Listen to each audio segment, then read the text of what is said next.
I have to say, I absolutely love the new Mistlands update. Some of the things that have been added to Valheim as part of this big update have been absolutely fantastic, and I really think the game is heading in a great direction. I think the challenge of exploring the Mistlands biome is going to be both fun and interesting, as well as bringing new challenges to the game that we haven't previously had in Valheim. But with that being said, there is a discussion about some things in the Mistlands update that maybe could be tweaked or just slightly changed, and today I wanted to have a bit of a discussion about that with you guys. The things I talk about today are some of the things I've experienced myself since the update's been out and since I've been playing it, but also just reading a lot of the comments that you guys have left on previous videos. Now, I don't want to speak for anybody, so please do let me know your opinions down in the comment section. I want to make it very clear as well that I am fully supportive of the development team and of everything that has been added in Mistlands. The whole idea of this video is not to criticize anybody, but to purely look at are there ways that we can maybe tweak things to make things a little bit better for every player. Now, the things I'm going to talk about today will be opinionated and will be subjective, and the idea of the video is to get a discussion going down in the comment section and to see what people are thinking about this game. At the end of the day, this is a game we all love, and we're just trying to talk about a few different points here to see if there are maybe some slight changes that could be made. So without any further ado, let's jump into it, and I look forward to reading the comment section to see what you guys have to say. So the biggest new thing with Mistlands, I would say, is the mist, right? I mean, it's a whole new thing that we haven't had in other biomes, and it's something that's going to present a new challenge in the game. Now, my first question to you guys is as follows. The Wisp Light is the general way that you get around, and obviously we just equip that and boom, it clears the mist around us. But my first question is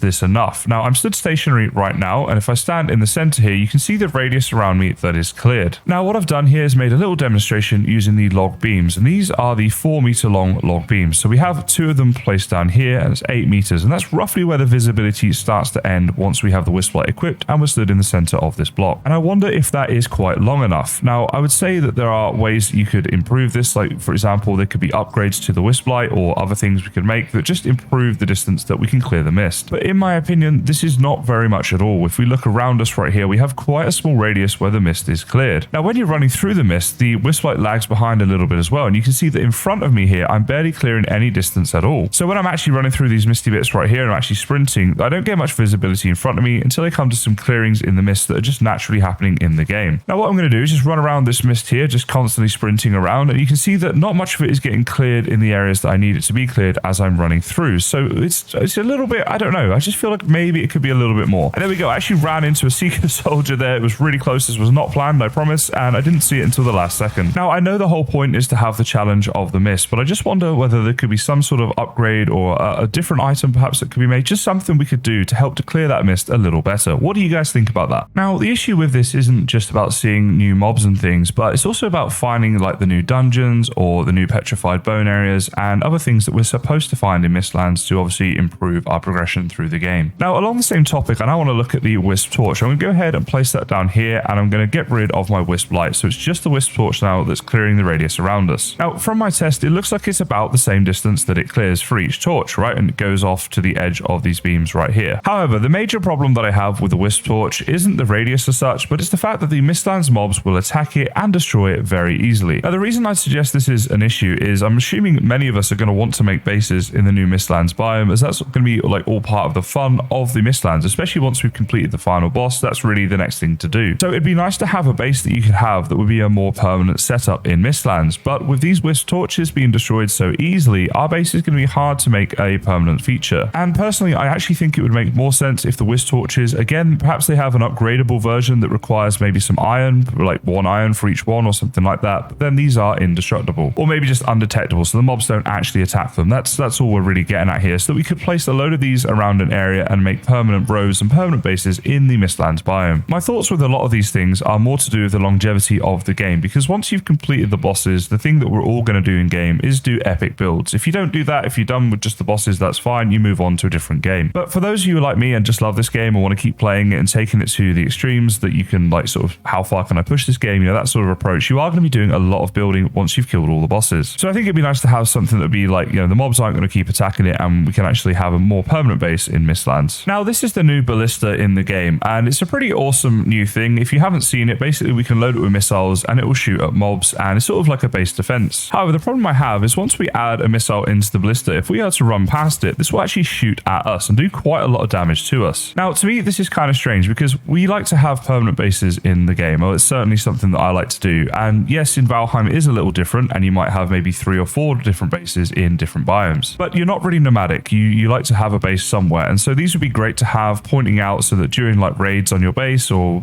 enemies coming nearby or something, then they are going to help to protect you. But with bases, and especially with Valheim, the fact that we cannot portal like metals and things like that, we are going to be doing a lot of running in and out of our base, maybe to get to the boat, to get the iron that we've just mined, and then run back into our base to go and store it. And the whole time we're running in and out, if these are loaded, they're going to be attacking us. So that to me is a little bit strange, because what it's going to mean is that we're basically not going to keep these loaded, because if you did, it'd be either a waste of ammunition at best or potentially killing you at worst, and that's just going to get annoying after a while. So then if you see that there is a raid event happening, you're going to need to go and grab a load of missiles and run around to load up all of your different ballistas. And this could take some time, so really you're probably not going to use that many, if any at all, in the game on like a long-term ongoing basis. Even if you were to use them, by the end of the raid, if you have any ammunition left, you need to go and check each of your ballistas, make sure there's no ammo in there so you can safely run by them again without them shooting you. Now from the comments, I know that some people assumed that this was a bug, but I can tell you it is not. The devs have done this on purpose, and they said it's because it's like the new traps in the game, or the stake walls in the game, or obviously the stake walls we already had in the game, in that these are base defenses that if we walk over the trap, it will obviously hurt us. Similarly, if we run into the stake walls, this of course does damage to us. However, in my opinion, these are different because we can know where we've put our traps, and it's very obvious where the stake walls are, and we know to avoid them, in the same way that we don't run into our fireplaces and things like that, because that will obviously hurt us. But with the ballista, we have an AI that's actively seeking us out to try to attack us if we are in its range, and this to me is just a little bit different to like the traps and the stake walls. So for me, I think it would be great if it could be tied into a local ward, or maybe it could have its own ward feature within it, or even just be toggled on and off for PvP. Some have suggested you could toggle it to the friendly fire feature, and I don't think that's a bad idea. I think like anything that where you can toggle it would definitely be better than what we have right now, where it just default attacks us at all times. If we had this as well, it would make for some really fun mini games you could have on servers, where you can almost have like tower defenses with you against your friends trying to attack a castle or something like that, and you could toggle this on or off depending. So this will probably divide a lot of people. It certainly seems to, from everything I've seen so far over Twitter and YouTube and that sort of thing, but I would love to know what you guys think down in the comments. Now, I recently did a video where I talked about how we can farm in the Mistlands with the new mage caps and the Jotun puffs, but as you can see here, Mistlands mobs will actually seek out and attack these crops, so that's a little bit odd to me.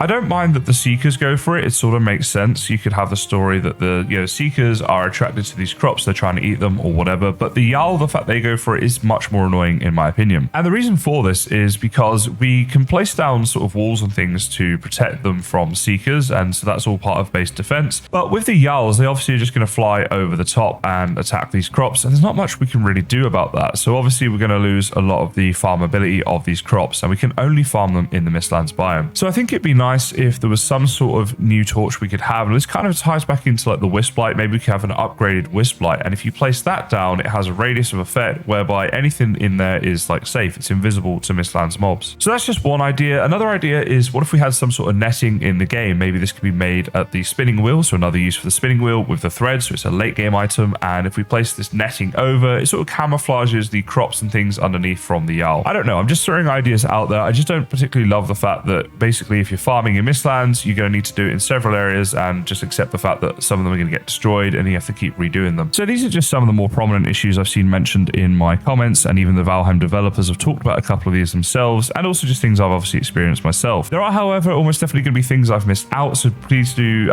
list those down in the comments. Let's talk about those as well, get a discussion going, and it'd be great to know what you guys think and what the general consensus seems to be. Now, I will say that I know that the Valheim Mistlands update, I think this is supposed to be coming out very soon, like maybe this week, so I don't think necessarily anything's going to change before that update. And obviously once this update goes out to all those people, there will be a lot more feedback for everybody, and hopefully this can be one area that there can be a forum of people who just love Valheim and want to try and make the game as good as it can be. But potentially in the future these things could change, and I think it's important that we have discussions about these things and just see what the general feedback is from the community of guys who play Valheim regularly, which is of course you guys. So a bit of a different video today, guys. I really look forward to having a good discussion with you all about this in the comment section, and for now I just want to say thank you so much for watching, and I'll see you next time.